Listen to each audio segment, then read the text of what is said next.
क्या कहूँ, आज फीका काफ़ी है या काफ़ी फीका है?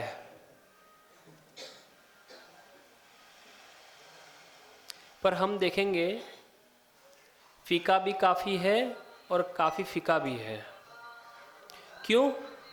क्योंकि हम लोग अनादि से मिथ्यात्व के साथ रह रहे हैं, सम्यक्त्व को ग्रहण करने का प्रयास नहीं किया। अब आप उसमें कितनी ही शर्करा मिला ले, कितने ही अम्ल को मिला ले, कितने ही कटुक को मिला ले, तिक्त को मिला ले, मधुर को मिला ले, पर वो फिकास दूर नहीं होगी। और आप लोग कह तो रहे हैं फीका काफ़ी है और काफ़ी फीका है, लेकिन उस फिकास को स्वीकार नहीं कर रहे हैं। किस रूप में स्वीकार करना है? व्रतों के रूप में, सम्यक्त्व के रूप में। आप लोग स्वीकार नहीं करना चाह रहे। आप चाह रहे हैं कि सल्फर को मीठा मान लिया जाए, सल्फर को शक्कर के स्वरूप में मीठा मान लिया जाए, जो मिथ्यात्व का वर्धन करने वाली है। कैसे? स्वरूप दोनों का एक जैसा ही है, शक्कर का और सल्फर का।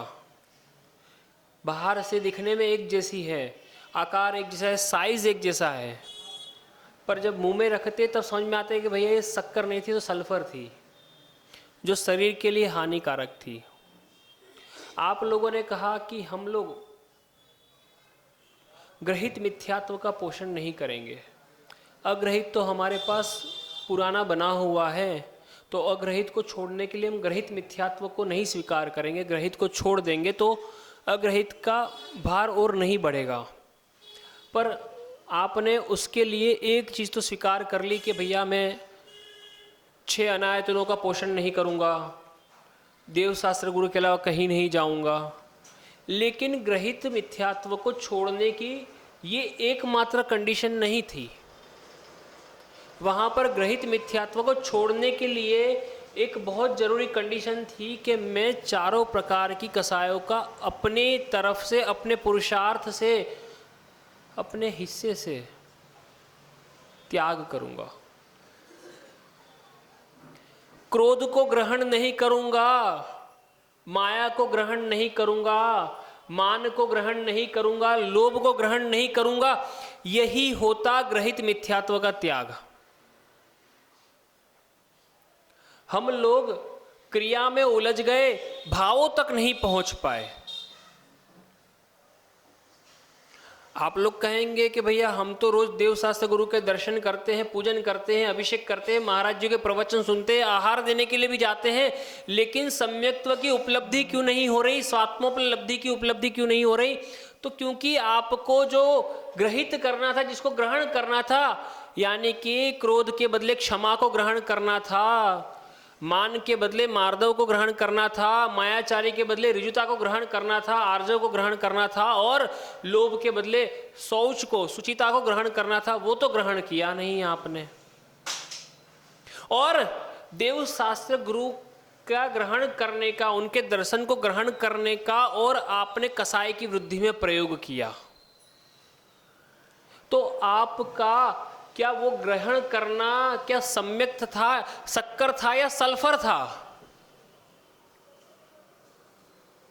आप स्वयं विचार कीजिए, शक्कर था या सल्फर था?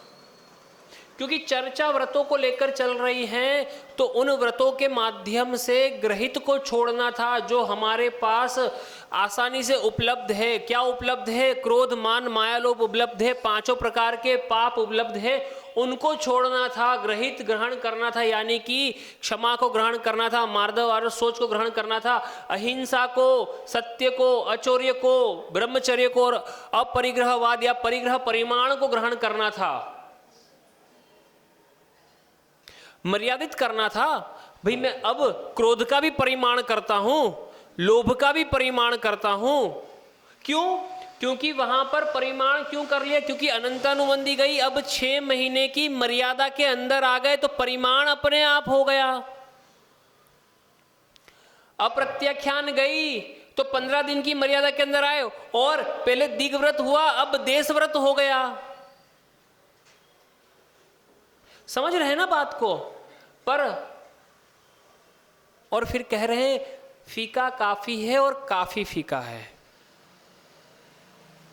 ये फीका और काफी शब्द जीवन में तब तक बने रहेंगे जब तक इन व्रतों के माध्यम से आप अपने आप को जो खालीपना है उसको नहीं भर ले, और फिर तब आप ये कहेंगे कि मैं काफी हूं, मैं काफी हूं, मेरा होना काफी है। मेरे साथ में किसी और का होना या ना होना नहीं, होना या ना होना मेरे लिए कोई मायने नहीं रखता। फीका शब्द ही मायने नहीं रखता। फिर वहां पर फिर दृष्टि जाएगी ही नहीं, क्योंकि जो स्वयं में काफी नहीं है वो कितने ही आ जाए। क्या समुद्र स्वयं में काफी है?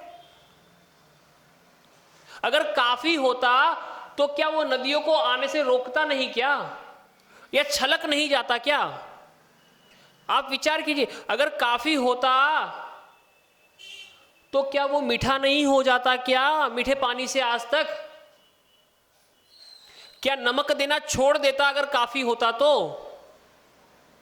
आप देखिए, जाएंगे तो गुजरात में जब जाएंगे भावनगर की तरफ या गांधीधाम की तरफ, तो नमक की क्यारियां लगी हुई है, और इतना उत्पादन अनलिमिटेड।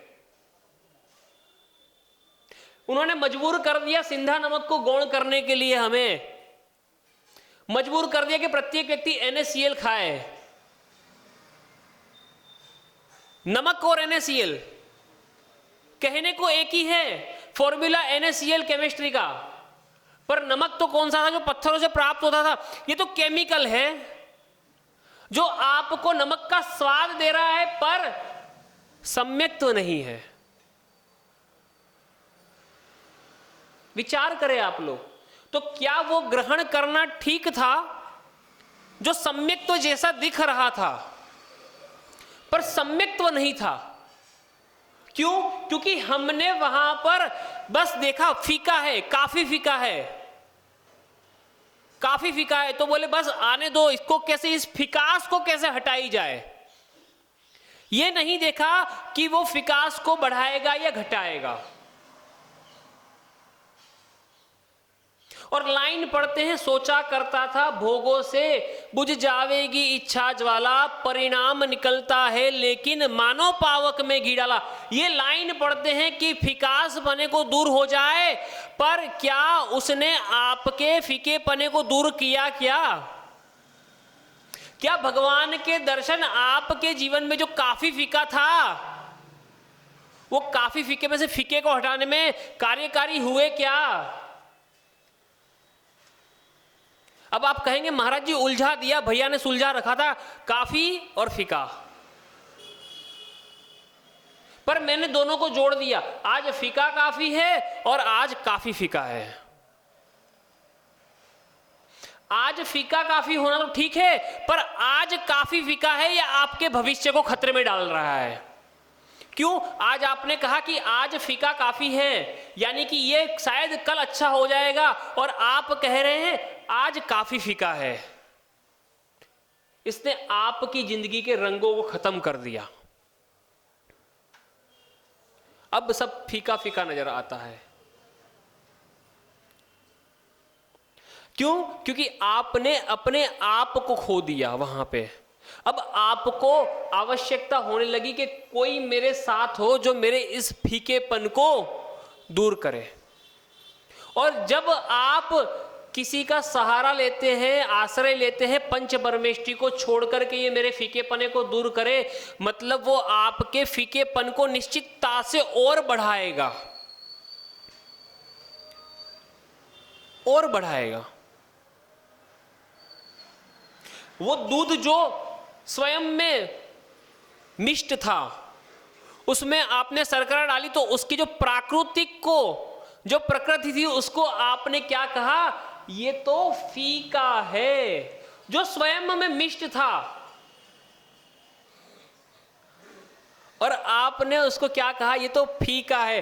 कोई कहता है तू डायबिटीज का पेशेंट है, हाँ मैं फीका दूध पीता हूं भैया, जबकि वो स्वयं में ही मिष्ट है।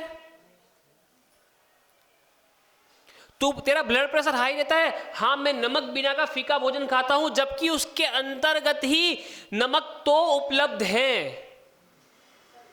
पर तुझे अतिरिक्त की आदत हो गई जो मिथ्यात्व की तरफ ले जा रहा है। तू प्रकृति को स्वीकार नहीं कर पा रहा, प्राकृतिक चीज को स्वीकार नहीं कर पा रहा, और तू कहता है कि प्रकृति तो फीकी है, सम्यक्त्व तो फीका है, व्रत ग्रहण करना तो फीका है, मुनि बनना तो फीका है।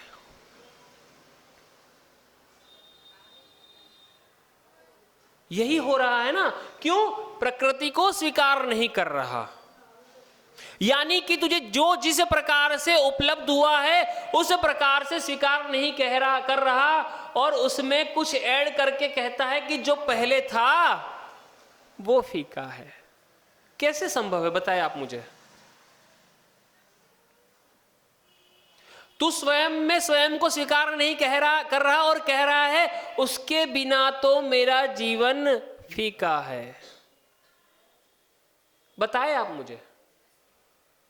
और जहां पर आप फीके शब्द का इस्तेमाल कर रहे हैं या काफी शब्द का इस्तेमाल कर रहे हैं, वहां पर आप दूसरे की अपेक्षा निश्चित रूप से लगा रहे हैं। मान लीजिएगा, दुख के साथ में काफी है, सुख के साथ में काफी है, पत्नी के साथ में काफी है, बच्चों के साथ में काफी है, धन के साथ काफी है, दौलत के साथ काफी है। क्यों? क्योंकि तू स्वयं के साथ में स्वयं में ही प्रकृति रूप से नहीं है, इसलिए तुझे इन सब के साथ काफी और इन सब के साथ फीका शब्द लगाने की आवश्यकता पड़ गई। दोनों ही शब्द या तो अभाव को सूचित करते हैं या प्रभाव को सूचित करते हैं, स्वभाव को बिल्कुल भी सूचित नहीं कर रहे हैं।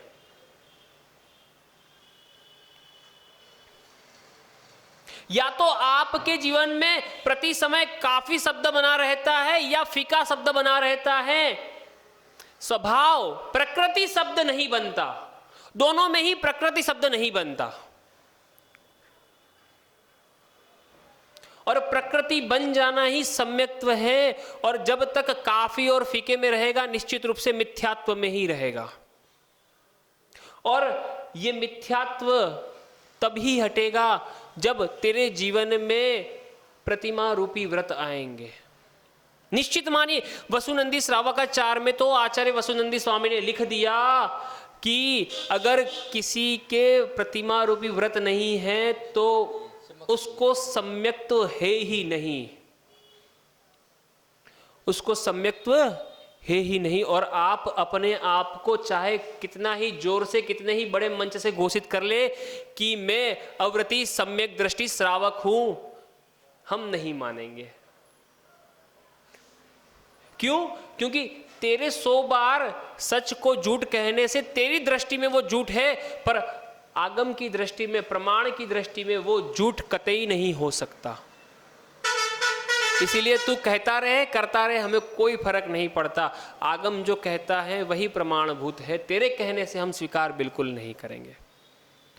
इसीलिए प्रकृति में आइए, ना फीके में रहिए ना काफी में रहिए। ना फीका है ना काफी है, प्रकृति है, और प्रकृति ही सबसे अच्छी है। क्योंकि आज तक जितने भी सिद्ध हुए सब अपनी प्रकृति में आकर सिद्ध हुए, और हम भी प्रकृति में आने का प्रयास कर रहे हैं। अभी आप लोग प्रभावित हैं किससे? वस्त्र से, संसार से, अपने मोह से। अभी आप लोग प्रकृति में नहीं है। अभी आप लोग या तो काफी में हैं या तो फीके में हैं। तो लगा लीजिए आप लोग, इस काफी को भी हटाना है और फीका को भी हटाना है, और जो फीते हैं काफी और फीके के उसको खोल दीजिए और प्रकृति में आ जाइए। ठीक है ना? जो प्रकृति में रहेगा वही सिद्ध अवस्था को प्राप्त होगा, वरना तो काफी और फीके में अटके रहो। बोली देवादिदेव श्री आदिनाथ भगवान की, द्वादशांगिनी वाणी माता की।